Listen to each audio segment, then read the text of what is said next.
మన వాళ్ళు బ్రీఫ్డ్ మీ వైఎస్ఆర్సీపీ రాజ్యసభ ఎంపీలను కొందామని స్కెచ్ వేశా. అదేంటి సార్, తెలంగాణలో పబ్లిక్గా పట్టుబడిపోయారుగా, మళ్ళీ ఈ కొనుగోలు ఏంటి సార్?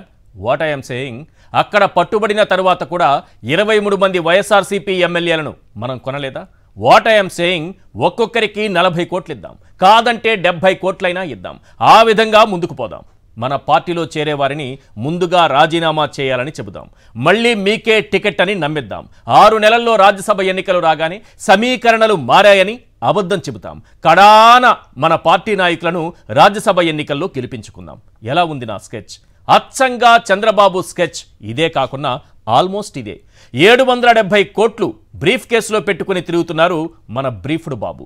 నారావారి సంతలో కొనుగోళ్లకు చంద్రబాబు మరోమారు తయారయ్యారు. ప్రజాస్వామ్యాన్ని పదే పదే అపహాస్యం చేస్తూనే ఉన్నారు. ఆఖరికి మాయాజూదమాడే కలియుగ శకునిలా తయారయ్యారు. ప్రస్తుతం రాజ్యసభలో టీడీపీ సంఖ్యాబలం 0. అందుకే 11 మంది ఎంపీలున్న వైఎస్ఆర్సీపీపై కన్నేశారు. బాబుగారి ప్రలోభాలకు ఎవరైనా లొంగుతారా? లొంగితే ఒకరిద్దరు వెళతారా?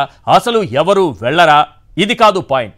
ఒకవేళ కొనుగోళ్లు జరిగితే నష్టపోయేది వైఎస్ఆర్సీపీ మాత్రమే కాదు, ప్రజలు కూడా నష్టపోతారు. ఇది అసలైన పాయింట్. ప్రత్యేక హోదా, రైల్వే జోన్, స్టీల్ ప్లాంట్, పోర్టులు, పారిశ్రామిక కారిడార్లు, వీటి గురించి టీడీపీ మాట్లాడదు. మాట్లాడే వైఎస్ఆర్సీపీ గొంతు నొక్కేయాలి. అంతిమంగా నష్టపోయేది ప్రజలే కదా సార్.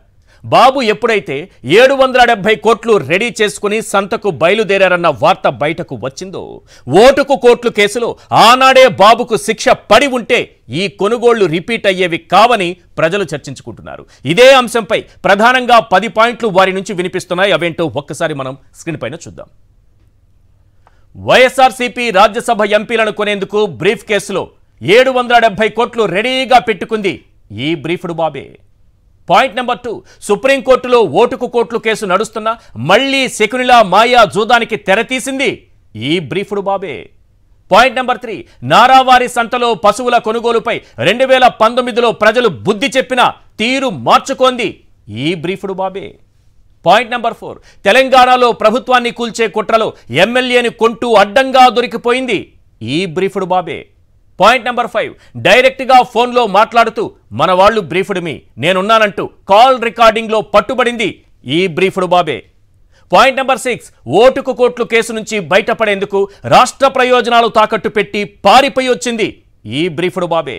పాయింట్ నెంబర్ 7, తెలంగాణలో పట్టుబడ్డ ఏపీలో 23 మంది వైఎస్ఆర్సీపీ ఎమ్మెల్యేలను సంతలో పశువుల్లా కొన్నది ఈ బ్రీఫ్డ్ బాబే. క్వశ్చన్ పాయింట్ నెంబర్ 8, మంత్రి పదవి ఆశ చూపి ఆ తరువాత ఇవ్వకుండా మోసగించి భూమా నాగిరెడ్డి మరణానికి కారణమైంది ఈ బ్రీఫ్డ్ బాబే.